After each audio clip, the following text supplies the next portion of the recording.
I must tell Mossop and Tiddler. Oh, no! Come back! Come... Oh! Hey, oh! That's something you don't see every day. A letter without a hedgehog attached to it. Pardon, Mossop? Well, I ask you, Tiddler, how do we normally get our letters delivered, eh? I'll tell you. Post, he brings them, that's how. But how does he carry them? Well, I'll tell you. He sticks them on his hedgehoggy spines, that's how. But how does he get them down to us, eh? Well, aren't you going to answer? I didn't think I'd get a chance to, Mossop.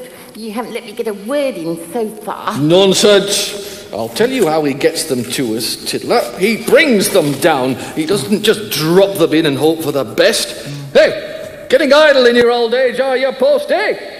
Eh? Doesn't look as though anybody's going to give me any answers today.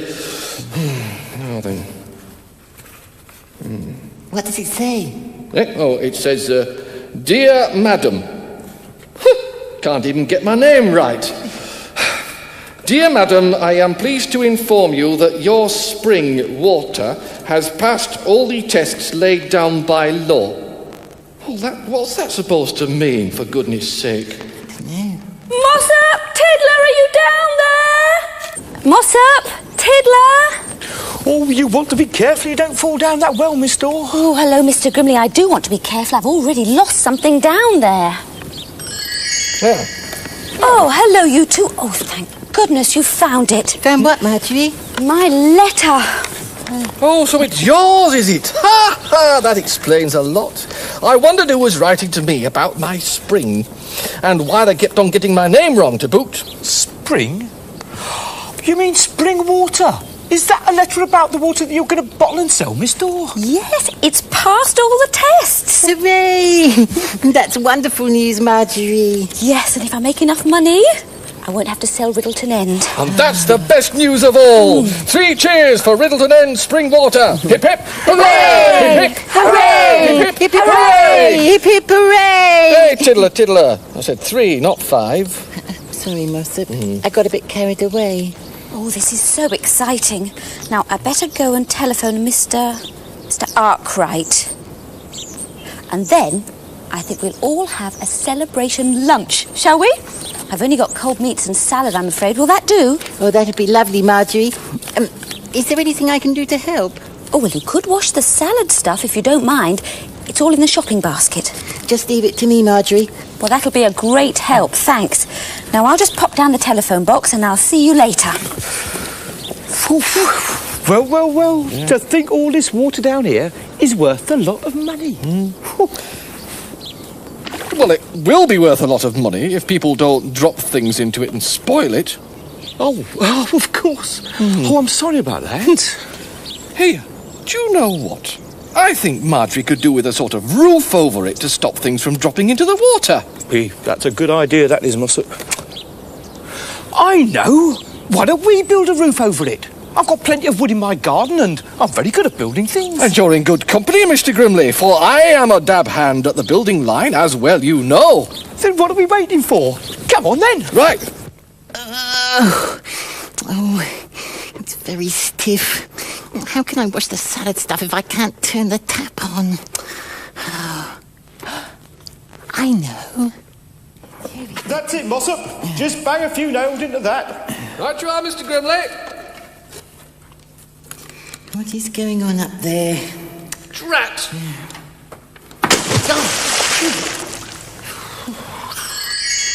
Now, Oh, hello, Tiddler. Fancy seeing you down here.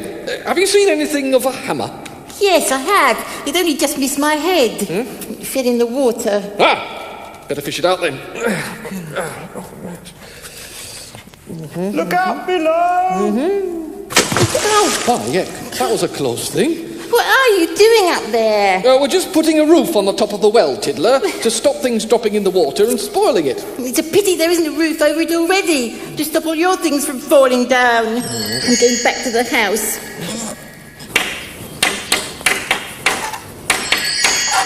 Careful of your thumb, Mr. Grimley. What? Oh! I told you to be careful. You can't say as how I didn't. But it's you that made me do it, creeping up on me like that. Oh, my thumb. You'd better let me do the hammering for a bit. I'm not so clumsy as you are. Who was it who dropped their hammer down the well, then? We'll soon have it finished at this rate, though, won't we, eh? Yeah, and, I'll be quite sorry when it's finished. I'm really enjoying myself. I know what you mean. Sawing up wood, it feels so good. It's so satisfying. Down to and fro, just like so. See the sawdust flying. Ain't it grand working with your hands? You just can't beat the feeling. And the pleasure doesn't fade when you know that you have made something useful and appealing. Here's something useful and appealing I've made for you, Mr. Grimley. What's this then? My pleasure. Oh, a nail and hammer is a little short on glamour, but it's still such a great sensation. Bashing nails with all your might and sticking planks together tightly as you toil at your creation. Oh, ain't it grand working with your hands? You just can't beat the feeling. And the pleasure doesn't fade when you know that you have made something useful and appealing. Useful and appealing, eh? That's what it is, all right. No mistake. Hey, that it is. It certainly is, but, would you say it was up straight, Mossop? Yes, perfectly fine to me, Mr. Grimley. Perfectly straight, that is. But look how far you're leaning over. Try standing up straight. Oh. Yeah, maybe you're right, Mr. Grimley. It could be straighter, and that's a factor. Shall we take it apart and start again? There's no need for that. Look, if I tie this to here and tie this over to this tree, now that should pull it up straight. Excellent idea, Mr. Grimley. Just what I was going to suggest myself, that is. Easy when you know what you're doing, isn't it? What's that for, Mr. Grimley? Oh, it's just a little trick that we builders use every now and then. Right, how does it look now then? It looks awful. Quiet, Tiddler. What do you know about building? You know, Mr. Grimley, I think it might be leaning a tinchy-winchy bit the other way now. Oh, just what I'm thinking myself. But we can soon fix that.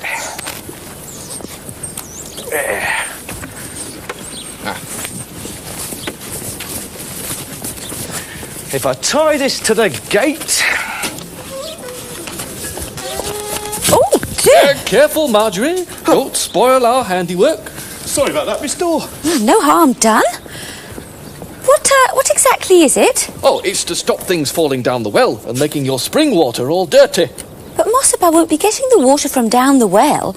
I'll be getting the water from the source of the spring, and that's way up at the other end of the garden. Well, it'll still be useful. It'll stop things falling down the well and making Tiddler and I dirty. But anyway, it's very decorative, isn't it? But it's not straight. It's leaning over. So it is. I think we're going to have to stop and think about this before we try and straighten it again. Very good idea, Mr. Grimley. In fact, we could have an Aesop break, why not? An Aesop break? Yes, a bit of a rest while we listen to some words of wisdom from Aesop's foibles. A vital part of Tiddler's training are Aesop's foibles. Oh, those are the things you get from those riddle stones, aren't they? No, I had one of those I found in my garden. Where is it? Oh, here it is. Would you like to oblige, Marjorie? Oh, yes, I would. Listen very carefully, Tiddler. See if you can spot the moral in this story. Ease up, ease up. Tell us a story, do. Long ago, in the days of dragons, there lived a tribe of Riddlers who had a problem. And since the problem happened to be a dragon, it was a very big problem indeed. Now, some dragons are noble, some are ferocious, but this particular dragon was sneaky. And that is the very worst kind of dragon there is. Her great delight was to creep up on Riddlers when their backs were turned and shout, "Boo!" which made them jump. And what made them jump even more were the flames which shot out of her mouth each time she shouted. Every Riddler in that tribe had either singed trousers or scorched skirts, and there were more burned bottoms around than you could count. And what was even worse, sometimes the dragon wouldn't shout boo at all. Sometimes she'd just sneak up on a Riddler and drag him away to her lair, and that Riddler would never be seen again. "Something must be done about that there dragon," said the chief Riddler. And everybody agreed that he was right. So the Riddlers all met together to think of a plan. They thought and they thought, till the veins stood out on their foreheads and their hair curled, but nobody could think of what to do. Then up spoke a Tiddler. "Here, I got it," he said. "What we must do is fix a bell round that dragon's neck, then when she tries to sneak up on us, we'll hear the bell ringing and we can run off." "Brilliant," said one. "A perfect plan," said another. "Give that Tiddler a lollipop," said a third. The Riddlers at the meeting thought that this was the cleverest scheme they had ever heard. All apart from one old Riddler who sat in the corner, sucking his teeth. "What I'd like to know," he said, "is who's going to put the bell around that dragon's neck, eh?" And at that, there was total silence. Everybody sat around, looking at everybody else. And then, in ones and twos, they began to drift away from the meeting, feeling very silly. And very sore from sitting too long on their burned bottoms. Right there, Tiddler. What do you make of that, then? What's the lesson old Aesop was trying to teach us in that story? Oh, that's easy, Mossop. The moral is, it's easy to talk about doing something, but actually doing it is a lot harder. Correct. Oh, that's very clever of you, Dan Tiddler. Can't have been that easy to work out the moral. Oh, yes, it was, Mr. Grimley. I only had to look at this thing you and Mossop have built to get the answer. What do you mean? Well, it must have been easy for the two of you to talk about building a roof over the well, but actually building it is quite a different thing, isn't it? I beg your pardon, Tiddler. Are you trying to say that there roof isn't all it should be? I resent that, I do. And so do I. There's nothing wrong with that roof. Nothing at all. Well, look, I know you two have worked very hard and I'm really very grateful. But I agree with Tiddler. I mean, it doesn't look very safe, does it? Well, it's just a bit lopsided, that's all, and me and Mossop can soon put that right. That we can, Mr. Grimley, that we can. Now, I think if I just tie this up to the greenhouse... Oh, my goodness!